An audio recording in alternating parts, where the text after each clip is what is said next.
Somen. Galing din ito sa Japan, so itatry natin. Sa style ko lang yan.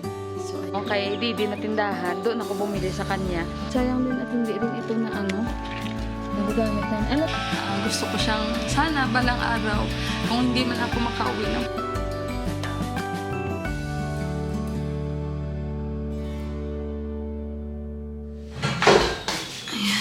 Good morning, guys! Kumusta kayong lahat? Ako ay magluluto. Gumawa na ako para sa meatballs ko. Nag-request ulit si Juan. So, ngayon, nilagyan ko siya ng carrots kasi last time mga sarado ang tindahan, guys. So, kaya plain lang yun. Wala nga akong dahon ng sibuyas. Hindi ako makahanap doon. Tapos, bumili ako nito, yung patula. Tapos, lalagyan ko siya ng miswa, somen. Galing din ito sa Japan, so itatry natin. Kasi sabi ni ate, parang miswa ito sa atin, guys. So, ito ang ilalagay ko. Since wala po kaming mga miswa dito sa Nepal, hindi ka makakita. Meron siyang similar lang, pero kakaiba siya, guys. Parang fish at maliliit. Parang nilalagay nila yun sa pagkain nila. Tapos, bumili na rin ako ng Nor cubes. Yan. Para maihalo ko sa sabaw. At kung ayaw ni Johan na yung meatballs na may sabaw, yun ang ilalagay ko. So, magpiprito muna ako, guys, ng aking meatballs ulit. Ano ba itong kasama ko? Nanonood na siya sa akin kasi sinasabi niya sa akin, Timila, nag-ano ka pala? Ate Mila, nag-ano ka pala? Yung okay, sabihin na, Tikchay. Nagluto na kasi siya kagabi ng manok, kaya hindi ko na siya pinaluto ng ibang pagkain. Yung sabaw nila, yung lentil soup, yung dal, tsaka rice. Kasi magpiprito naman ako nito. So, try natin, guys, today yung meatballs na may sabaw na miswa. Somen sa Japanese. Tsaka today, back to normal na. And wala pa rin silang pasok ni Johan.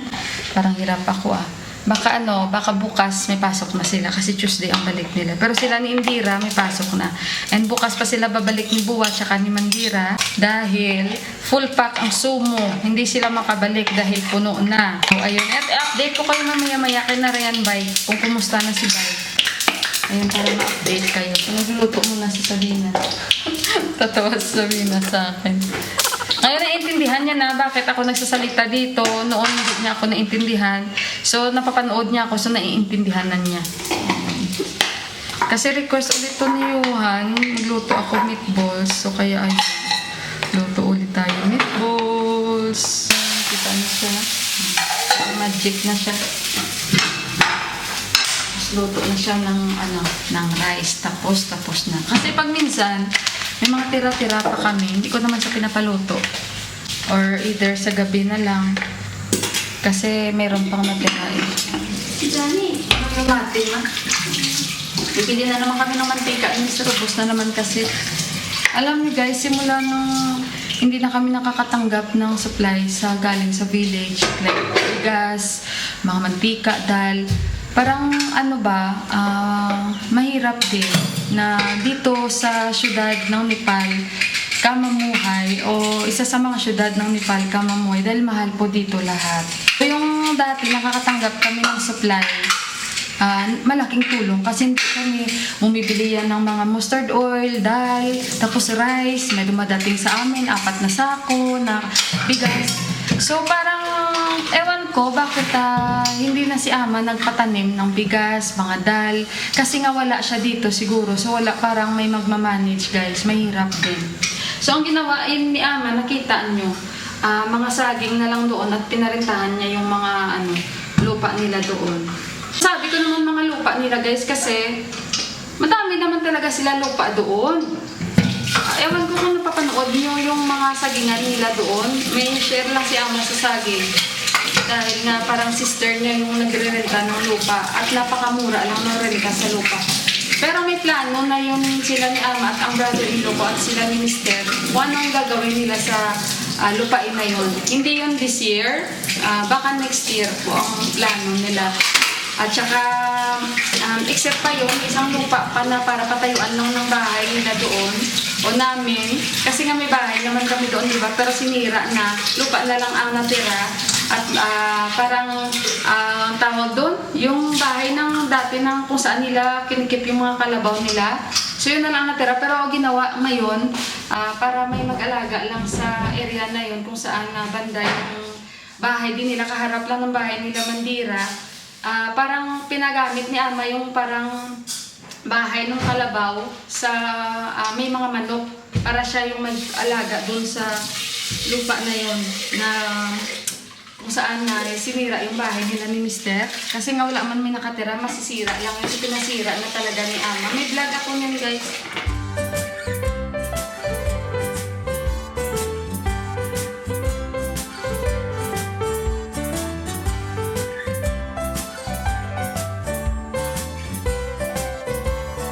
Guys, tikman natin mga ito. Tinulungan ako sabihin na. Yan. Minute-init. Konting asin pa. Sabi nga, Malahan ba? ayaw niya kumain. Si ano pala guys, si Bay, nagtrabaho na siya. Di ba nag-aaral siya dito, o nag-training siya dito ng barista? Lapit ko kayo kasi parang ang layo niyo. So ngayon, meron na siyang work. Nakapasok na siya guys. Barista ang work ni Bay. Pero hindi naman siya agad-agad na kung ano expect na opisina na trabaho. Hindi naman ganun. Kasi unang-una wala siyang experience sa abroad. Diba? May degree si Bay pero hindi naman ganun na pagpunta mo sa ibang lugar kung ano in-expect mo. Ano yung natapos mo, ganun agad yung mapapasukan mo, di ba? So, ganun guys, may trabaho na siya. Actually, ang madaling mahanap daw na trabaho doon na nakikita niya, sa nahanapan niya, dishwasher or cleaner, ganun ba guys? Hanap pa siya lalo at may kaibigan din siya. May mga kaibigan din kasi doon si Bay. So, nagkataon guys na may mga idea din siya at nasabihan din siya ng mga kaibigan niya na nandoon na mag-training ka dyan ng barista. So ngayon ang nangyari, may kaibigan siya na nag-work doon sa barista din. Parang ni-refer siya at nakapasok si Bay. Kasi nung una in-interview siya, sinabihan siya na tawagan siya after 3 days. Usually gano'n naman guys, diba? So ayun, mabuti naman, naipasa niya yung interview niya at ngayon nag-work na siya, barista. After nito magsabaw na ako ng miswa at kakain tayo guys, titikman natin ang somen ng Japan. Okay, guys, lagay ko na ito. Papakita ko sa inyo mamaya-maya ang ganda ng packaging nito guys. So ayan, yung aking niluluto ngayon, nilagay ko na yung miswa. 346 minutes later. So guys, ayan na yung ating miswa na may meatballs. Pagpasensyahan nyo lang ha. Sa style ko lang yan. So ayan, para makita nyo guys ang dali. Ito, miswa talaga siya sa atin guys. Mukhang masarap. So kakain tayo ha. So ayun guys, ipapakita ko sa inyo yung packaging nito. Ang ganda guys na kanilang the way sila mag-pack. Talagang ano ba, parang napakalinis. Tingnan nyo guys ha, isa-isa ganito. Oh, ganito ang pag-pack nila ng miswa nila o somen. Ang ganda. Yan o. So, 4 yan sa isang pack na ito. Ay hindi, 6. 6 pala, 4. Tuloy na sabi ko. 6 pala guys. So, kakain na ako kasi nagugutom na ako guys. Yung mag-ama ko, kagigising lang. Tapos sasabihin na nalilinis siya ng banyo ni Buwa. And ngayon, kakain na ako dahil ako guys, pag gutom ako, kumakain talaga ako. Hindi na ako nag-aantay sa kanila. Unless na talagang like may mga bisita, kain-kain. Guys, kakain na ako at maya-maya pa yan yung mag-ama ko. And for sure si Mr. May ugali si Mr. na hindi yan siya kakain, maliligo muna siya tapos kakain siya, yung ganun ba. So yun guys, maganda lang ako, kakain ako, tikman natin yung niluto ko. Kain tayo. Hindi na ako nagbula-bula na fried kasi ganun din eh, bula-bula ito. Ito siya oh. Kain tayo. Ito ng bula-bula.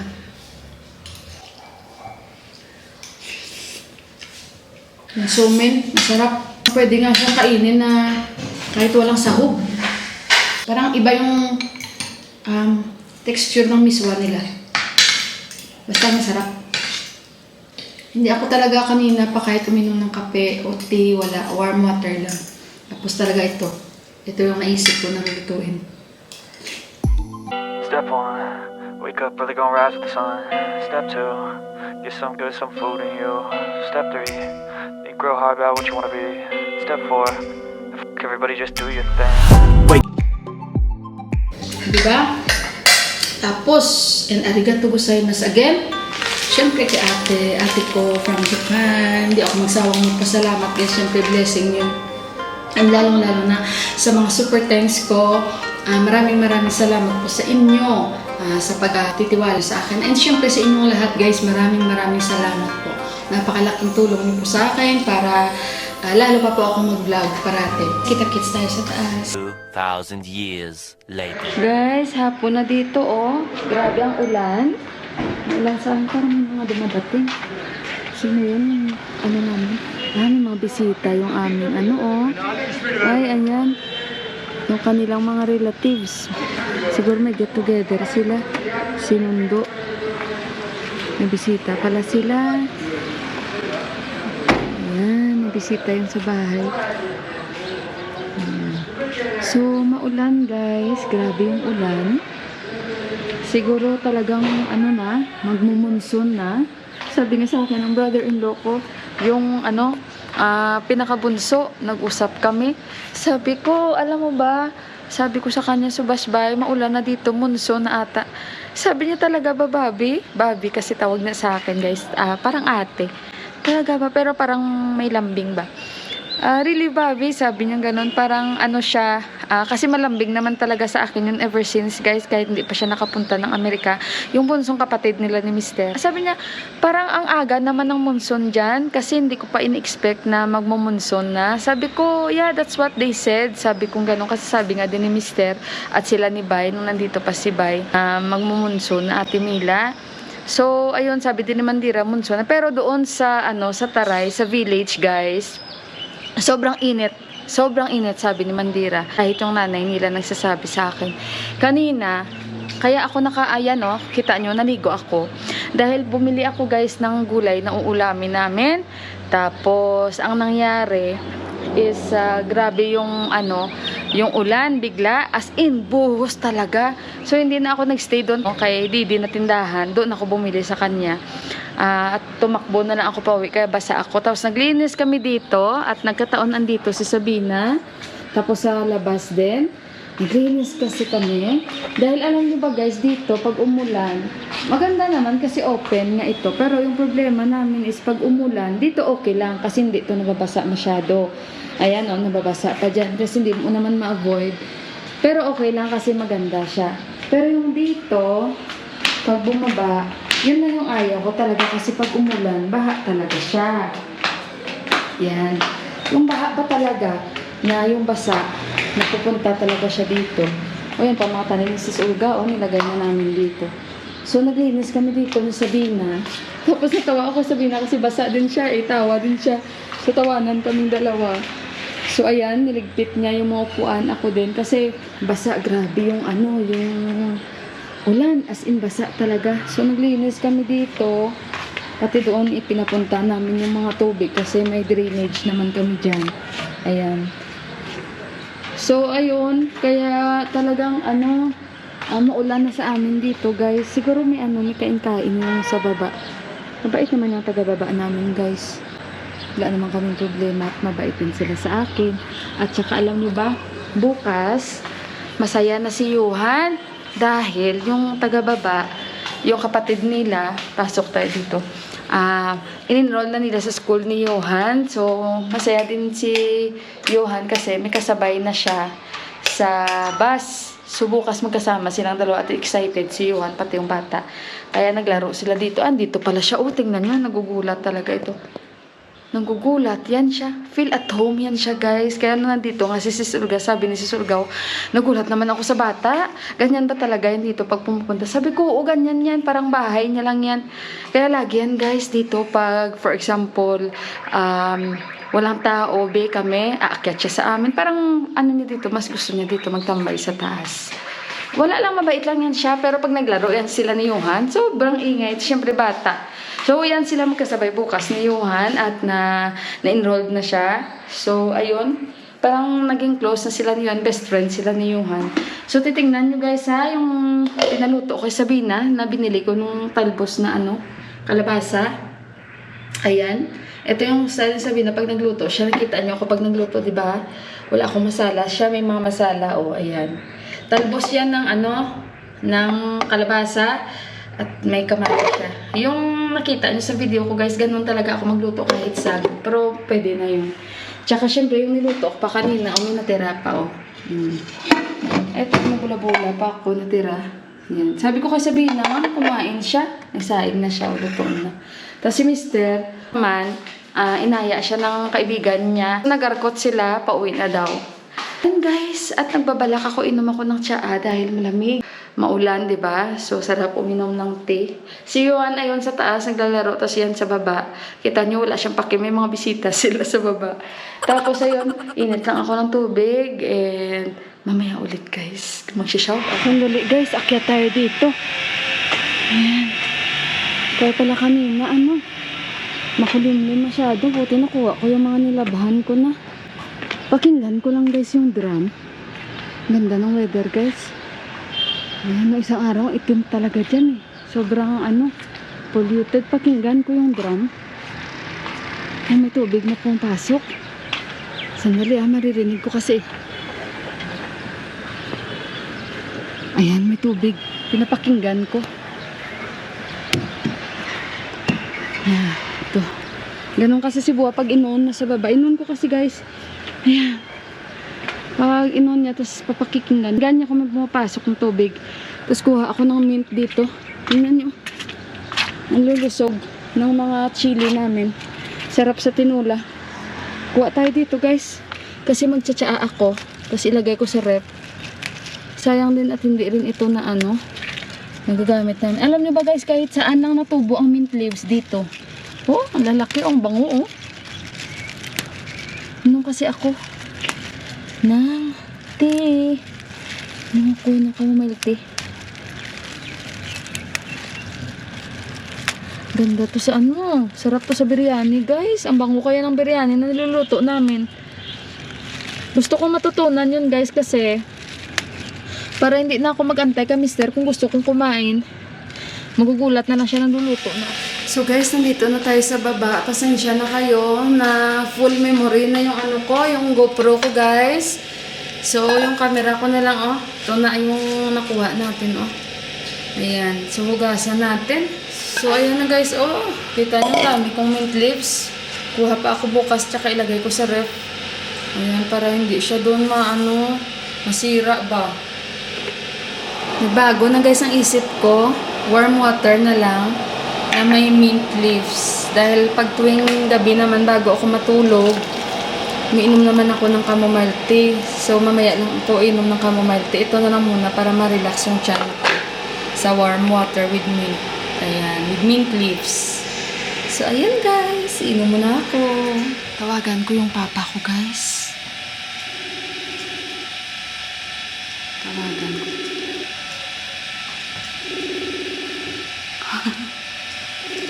Nagugulat yun. Minsan pag nag-usap kami, natutulog na ako, day. Gaganon, anong kinain mo? Hindi nasagot,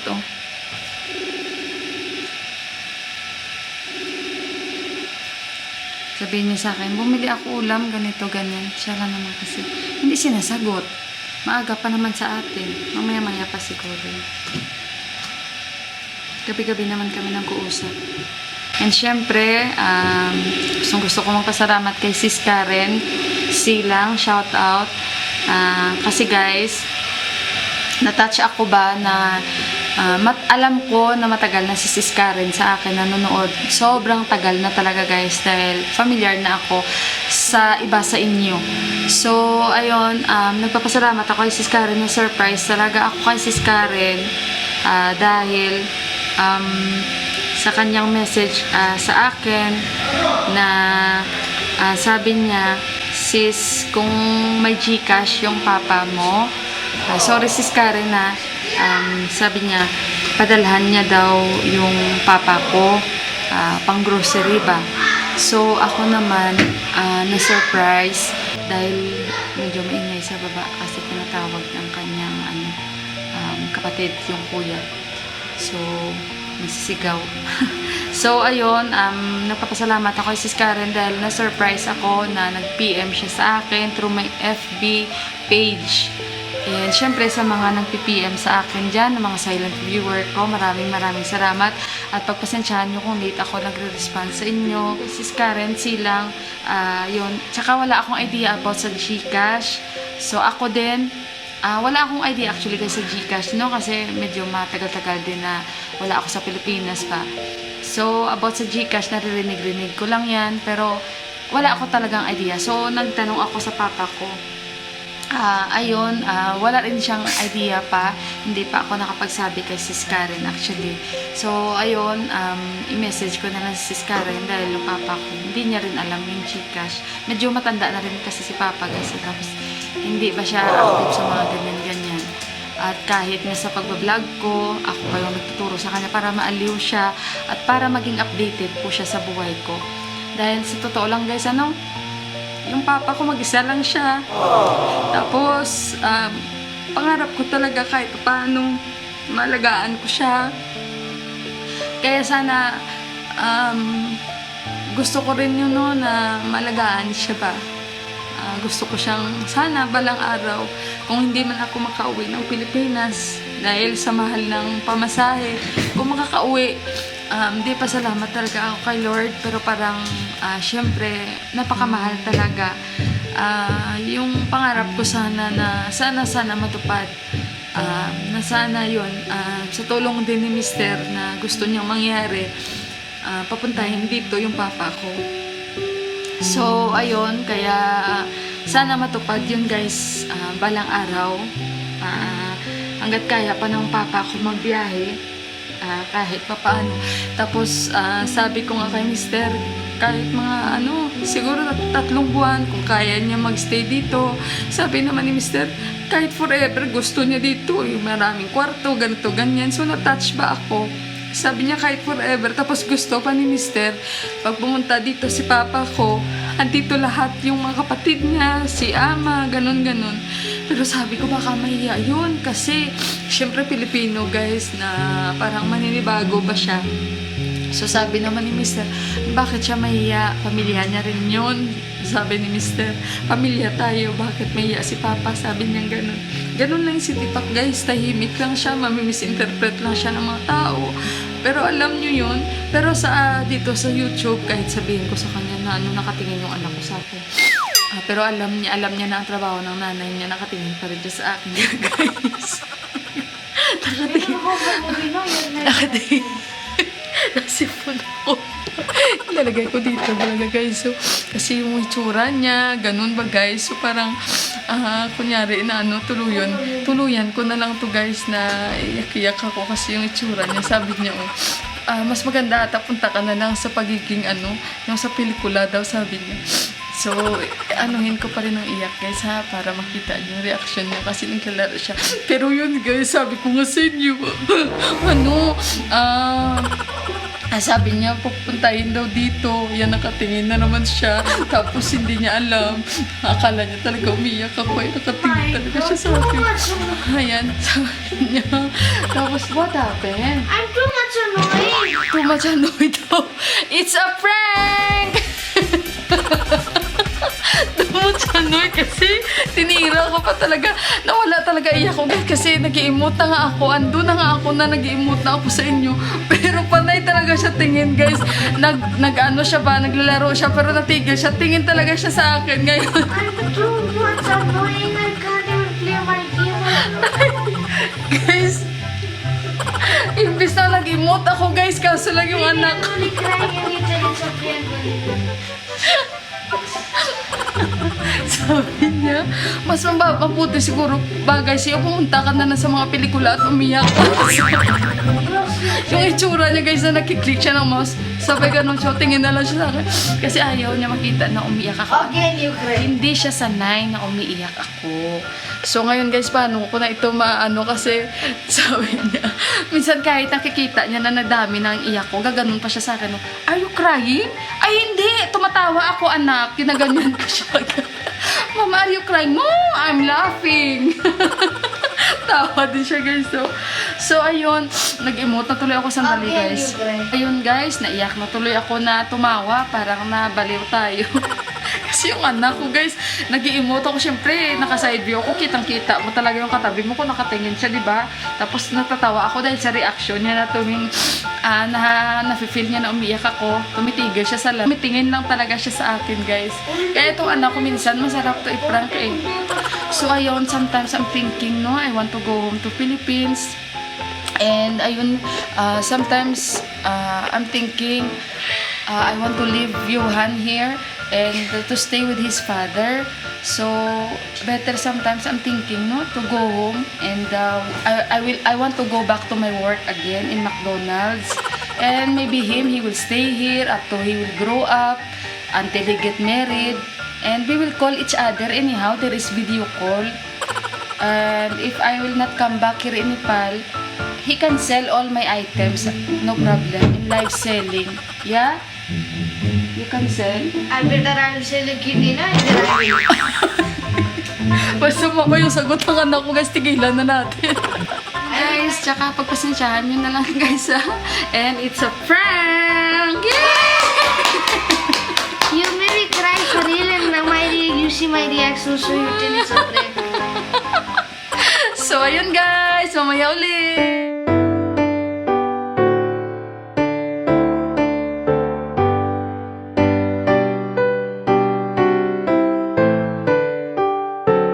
I don't ever slow up, no I don't take shit. I got no love for the fakeness. If you wanna play tough and wanna hate this, I'll always show up. I don't ever slow up, no I don't take shit. I got no love for the fakeness. If you wanna play tough and wanna hate this, I'll always show up and make a statement. I don't ever slow up, no I don't take shit. I got no love for the fakeness. If you wanna play tough and wanna hate this, I'll always show